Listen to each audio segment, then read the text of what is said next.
ঘড়িতে অনেক হলো, ঘড়ির কাঁটায় টিকটিক করে 11:30 পেরিয়ে গেছে। কিছুক্ষণ আগে একটা লাইভ হচ্ছিল, সেটা ছিল দুর্নীতি বিরুদ্ধের কিছু কারনামা। কিন্তু এটা যে সম্প্রচার বা প্রতিবেদন, সেটা একটু ভিন্ন স্বাদের, ভিন্ন মাত্রার। যদি একটু বড় হয় মার্জনা করবেন, কারণ আমি প্রতিটি পলিটিক্যাল পার্টির গণতন্ত্রকে খুব বিশ্বাস করি, এবং বিশেষ করে যারা মাঠে ময়দানে ক্ষেত খামারে যারা লড়াই করেছে। এই 26-এর নির্বাচনে যে ভয়ঙ্কর লড়াই, বিপুল ম্যান্ডেট ভারতীয় জনতা পার্টির, একদম নিচুতলা নেমে যাওয়া তৃণমূল কংগ্রেস এবং আইএসএফ সংখ্যা 1, কংগ্রেস তাই সংখ্যাটা কম, খুবই নগণ্য। কিন্তু যেটা সব থেকে উল্লেখযোগ্য বলে আমার মনে হয়েছে, তা অনেক বাম বন্ধু, অনেক বাম সমর্থক যারা আমাদের সঙ্গে তো জুড়ে আছে, শুধুমাত্র যে ভারতীয় জনতা পার্টির সমর্থক কর্মী মানুষ আমাদের সংবাদ দেখেন এরম নয়। আমি প্রথম সারিতে নেই এই মুহূর্তে। কলকাতায় অনেক দেখছি এখন সোশ্যাল মিডিয়াতে সব লড়াকু বিপ্লবীদের সাংবাদিকদের নাম লেখা হচ্ছে, প্রত্যেকের নাম লেখা হচ্ছে। আমার নাম লেখার প্রয়োজন নেই, আমি দূরে থাকি, বসত বাড়ি আমার বর্ধমান, কলকাতা আমার কর্মস্থল এক সময় ছিল। বিধানসভা যেহেতু চলছে, তাই মাঝে মধ্যেই সাংবাদিকতার উদ্দীপনা বা সাংবাদিকতা যে উদ্দীপ্ত ভাবনাটা নিজের মধ্যে একবার ঝালিয়ে নিতে চাই, ঝালিয়ে নেওয়ার চেষ্টা করি। দীর্ঘ জীবনের অভিজ্ঞতা থেকে অনেক কথা বলে আপনাদের বোরিং করব না, কিন্তু যে নামটা আমি করতে চাইছি, একমাত্র বামেদের বিধায়ক মোহাম্মদ মুস্তাফিজুর রহমান রানা।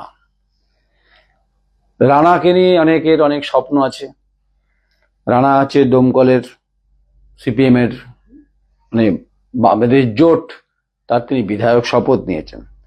একটা মেঠো গামছা, যেটা রেজ্জাক মোল্লা সাহেব পড়তেন, ওরকমই একটা গামছা গলায় গায়ে দিয়ে, মানে গামোছা বলা এটাকে, সাদামাটা ভাবেই তিনি শপথ নিয়েছেন। যেটা আপ্তবাক্য লেখা থাকে সেটাই করতে হয়েছে, এবং তিনি বারবার করে বলেছেন যে আমি রানার মতোই থাকবো, আমি তোমাদের রানা। আসলে বারবার করে একটা এক্সপেরিমেন্টাল বামপন্থীদের হয়েছে এই নির্বাচনে। এই নির্বাচনে নতুনের, তারুণ্যের প্রতি যেমন ঝুঁকি ছিল, তারুণ্যের প্রতি ভরসা ছিল, তারুণ্যের প্রতি একটা আবেগ ছিল, যেটা বামফ্রন্ট এবং সিপিআইএম এবং মোহাম্মদ সেলিম তিনি তার ব্রিগেড তৈরি করেছিলেন। সে ব্রিগেড থেকে প্রতীকুর রহমান চলে গেছেন, তার এখন দশা খুব খারাপ। যাই হোক, আমি রানাতেই আসি। রানাকে আমার দেখে যেটা মনে হয়েছে, বামপন্থীরা রাস্তাঘাটে মাঠে ময়দানে অধিকারের প্রশ্নে, শ্রমজীবী আন্দোলনের ক্ষেত্রে, অসংগঠিত শ্রমিকের প্রাপ্য মজুরির পক্ষে, দেশের কলকারখানা উৎপাদনের পক্ষে, কর্মসংস্থানের নিরিখে, এবং মজদুর খেটে খাওয়া পিছলে বর্গ জনজাতি যাদের কথা বামপন্থীরা বলেন, এটাই খুব বাস্তব। গোটা ভারতবর্ষে যখন কৃষক ব্যবস্থার উপর যখন খাড়া নেমে এসেছে, তখন হান্নান মোল্লা সাহেবের মতো নেতৃত্ব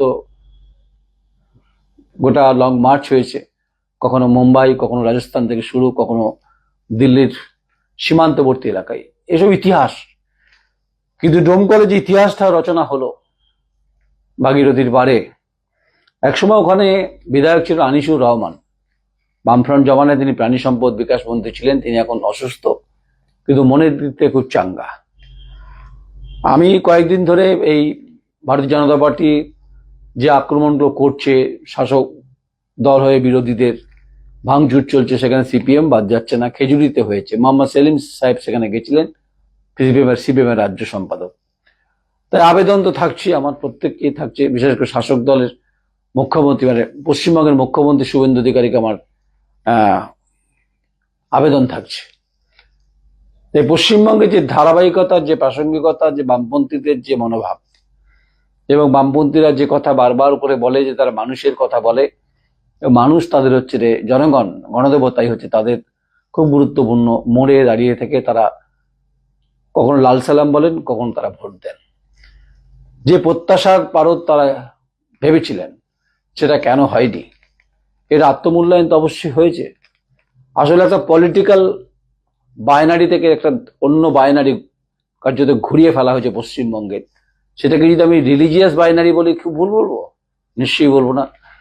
আমার মনে হয় না এই প্রতিবেদনটার পর বিধানসভায় যে সমস্ত ভারতীয় জনতা পার্টির বিধায়করা আছেন তারা আমাকে রেড়ে করে উঠবেন। নিশ্চয়ই উঠবেন না।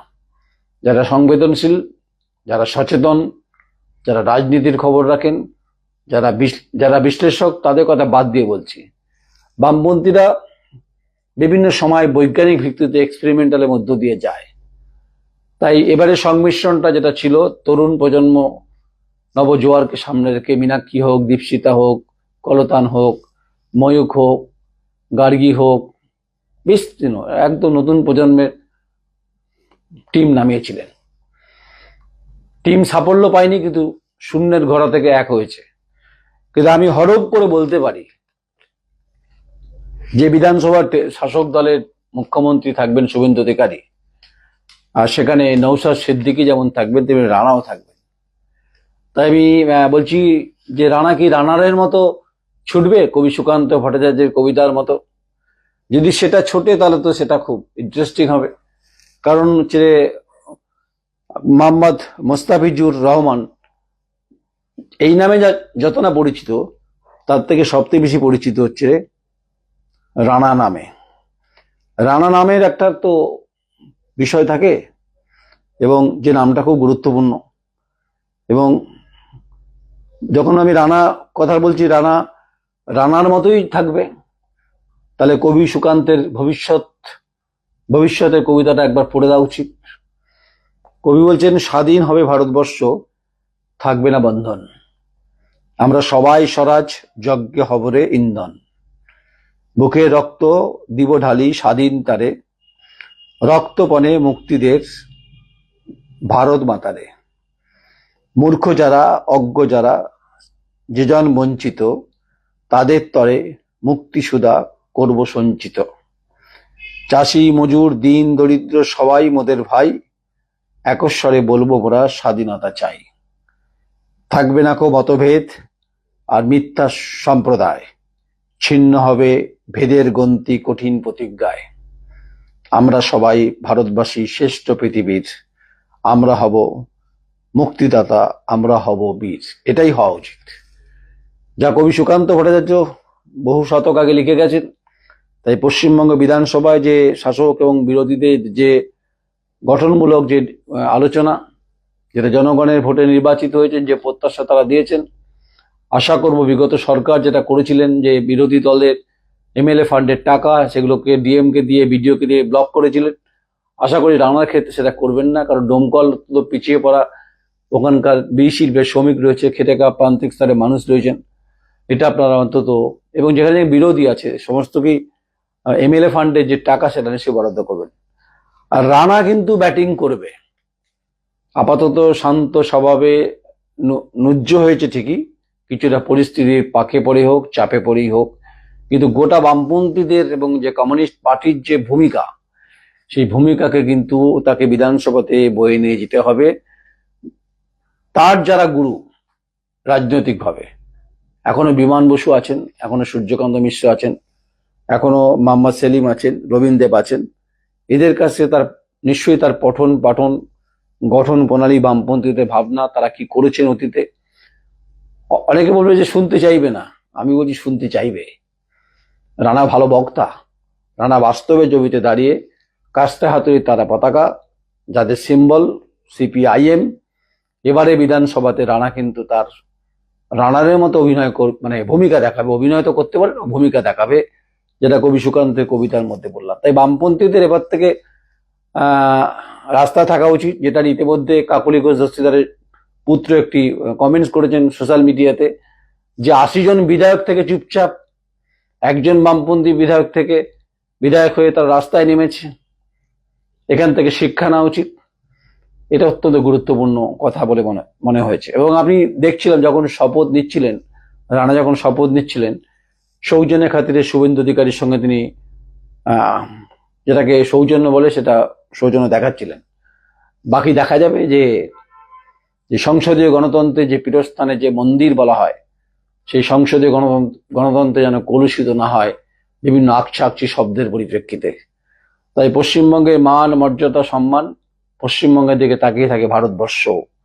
কারণ বাংলা যা ভাবে দেশ পরে ভাবে।